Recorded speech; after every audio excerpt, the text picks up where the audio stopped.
반갑습니다. 좋은 인연입니다. 인생 살다 보면 어느 한순간 영잔전을 향해 갑니다. 뒤돌아보면 아쉬움만 남습니다. 언제 이렇게 나이가 들었는지, 덧없는 인생 뭘 그리 아둥바둥 했는지, 원하는 행복이 무엇인지 바라는 것이 이루어지면 행복할 거라고, 상대나 세상이 바뀌면 더 좋을 것이라고 세상은 거울과 같습니다. 내가 세상 앞에 찡그리면 세상도 찡그리게 보입니다. 뭔가 바라고 기대하는 것은 지금 내가 현재 불만족으로 원하는 것을 얻었더라도 마냥 행복한 것은 아닙니다. 시절의 인연이 닿으면 또한 사라집니다. 이렇게 인간은 끝없이 갈망과 집착 앞에 놓여 있습니다. 수행의 본질은 세상으로부터 오는 고통을 벗어나는 것이며 자신의 중심을 바로 세우는 것입니다. 마음을 바라봅니다. 내 마음에서 일어나는 것을 지켜보면서 알아차림합니다. 마음은 가만두면 자신의 질량에 따라 마음대로 움직입니다. 사람은 어쩌면 평생 남에게 인정받고 싶고 행복하고 싶은 욕구 속에서 삽니다. 내가 내 인생을 살지 못하고 타인에게 임대하고 사는 것인지 모릅니다. 누군가의 기대 속에 내가 타인의 기대에 따라 살아가게 됩니다. 인정받는 것이 아니라 나 자신을 팔고 있는 줄도 모릅니다. 무대에서 인정받기 위해 끊임없이 춤을 추고 있는 줄도 모릅니다. 우리 안에 내가 점점 사라지게 만듭니다. 내가 나를 붙잡지 못하니 타인에게 흔들립니다. 하늘이 인간을 만들 때 입에 생기를 불어넣었다고 성경은 말합니다. 나도 하늘과 같은 존재입니다. 때로는 미래는 더 좋은 일이 일어날 거라 막연히 생각하기도 합니다. 세상은 가혹하기만큼 냉정하고 냉철합니다. 모든 것은 인과의 법칙에 따라 인연법으로 나타납니다. 기대와 바라는 것은 내가 지금 행복하지 않음이며 내가 나를 인정하면 기쁨은 저절로 일어납니다. 그것은 알아차림에서 일어납니다. 이렇게 쉬운 것을 우리는 모르고 있었습니다. 기쁨이 일어나면 기뻐함을 알아차립니다. 괴로우면 괴로움을 알아차립니다. 생각이 일어나면 일어남을 그냥 알아차리기만 하면 됩니다. 나머지는 참 나가 알아서 합니다. 이런 과정 지나면 진짜 참 나와 만납니다. 인간은 누구나 어떤 방법이든 자유와 행복을 누릴 수 있다는 겁니다. 내가 신이기 때문입니다. 그것을 인정할 때 스스로 물리가 일어납니다. 우리가 신 중에 최고의 신입니다. 우리가 세상을 창조했습니다. 다른 신들은 물질이 없고 영혼만 존재하지만 인간은 영혼과 물질까지 있습니다. 성경에 보면 우리가 우리를 위하여 사람을 만들자 합니다. 우리란 영혼을 말하는데 인간 몸에 있습니다. 신을 믿는 것이 아니라 나는 나의 신 영혼을 믿어야 물리가 일어나 세상이 보입니다.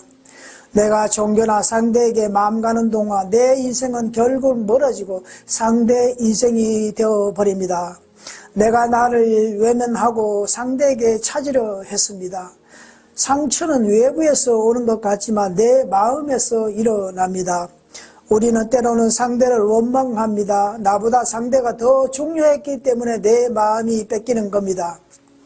부처님은 자신의 무지에서 그런 집착이 일어난다고 했습니다. 무지는 독보다 무섭다고 했습니다.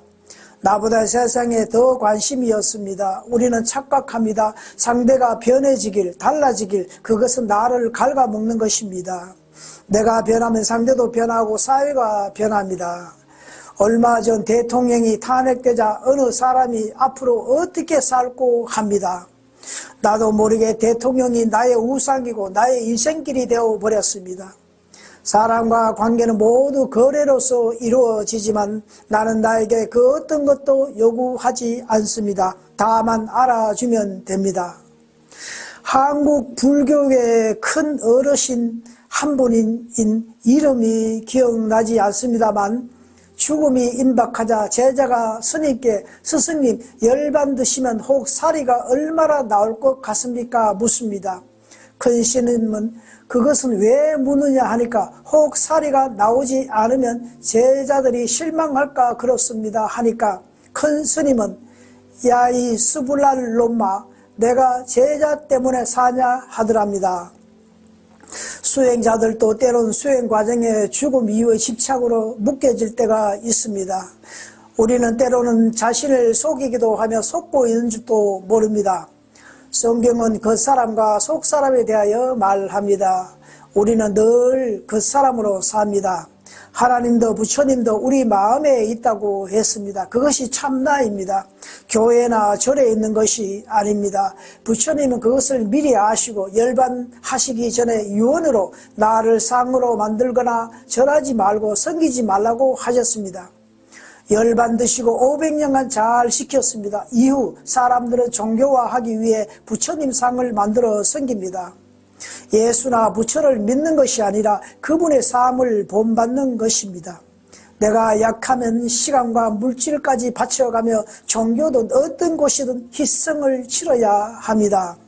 하기 싫은 일을 계속하면 마음에서 세포로 이어져 육신이 탈이 난다고 합니다. 그러나 하고 싶은 거 계속하면 지혜가 일어나 자신의 삶을 펼칠 수 있습니다. 몸과 마음, 생각은 따로 각자 행합니다. 오감을 통해 생각이 일어나고 마음에 전달되어 육신에 적용됩니다. 그래서 나는 내가 아니라는 것입니다. 그 어디에도 나라고 할 만한 것이 없습니다. 육신이 아픈 것도 나라면 내가 고쳐야 하는데 못합니다. 마음이나 감정, 생각도 내가 아니기 때문에 조절하기 어렵습니다. 한쪽이 고장나면 여러 단계 거쳐 느낌이 만들어집니다. 가장 먼저 대하는 것이 오감입니다. 이것을 통해 자신의 질량에 따라 형성되는데 그래서 알아차림 통해 학습합니다. 공자님은 자신을 아는 것이 지혜의 시작이라 했습니다. 또한 부처님은 스스로 속지 않는 것이 가장 큰 지혜라 했습니다. 나쁜 일은 한꺼번에 오고 좋은 일은 천천히 온다고 하는데 좋은 일이 한꺼번에 오면 그 가치를 모르고 소중함을 모르기 때문이며 나쁜 일이 한 번에 오는 것은 다음에 쉽게 충격에 무너지지 말라고 이후는 견딜 수 있게 해주기 위함이라 합니다. 고난은 견디기 힘들지만 결국 더 단단하게 만들어주며 작은 변화가 쌓여야 큰 변화를 만들어냅니다. 대부분 인생의 큰 고비를 겪은 사람은 평소와 다르게 산다고 하는데 그 이치를 깨달았기 때문입니다. 때로는 남이 원하는 것에 자신을 끼워 맞추며 살아갑니다. 종교든 어떤 단체든 그러합니다. 소펜하우는 사람이 불행해지는 것은 바로 남의 인정과 평가에 집착하는 삶이라 했으며 명성은 외부에서 존재하며 명예는 내면에 존재한다고 했습니다. 내 판단보다 사회적 기준을 더 따르며 내 삶의 기준마저 타인의 시선에 맡겨버립니다. 인정받는다는 것은 늘 조건이 따르기에 조건을 충족시키지 않으면 인정은 사라지고 자존감도 무너집니다. 남들과 어울리는 시간보다 자신과 함께 있는 시간을 늘려 자신을 보아야 하는 훈련이 되면 진짜 행복은 내면에서 일어남을 알 수 있습니다. 수행자님들이 혼자 있는 것도 이와 같습니다. 남이 나를 평가에 흔들림이 없고 불령의 근원은 타인의 인정 욕망 속에서 벗어날 때 진짜 참 나를 찾게 될 것입니다. 젊을 때는 미래가 있으니 참고 있지만 후반기에 들며 진짜 내가 원하는 삶이 무엇인지 돌아보며 진짜 이것이 내가 원하는 삶인지 그때 남의 시선 때문이었다는 것을 느낍니다. 내가 어떻게 살든 그들은 잠시 관심뿐 책임은 내가 진다는 겁니다. 남의 시선을 벗어나는 것이 내 마음을 알고 살리는 내 삶을 살아가는 것입니다. 감사합니다. 덕분입니다. 우리 모두 희망입니다.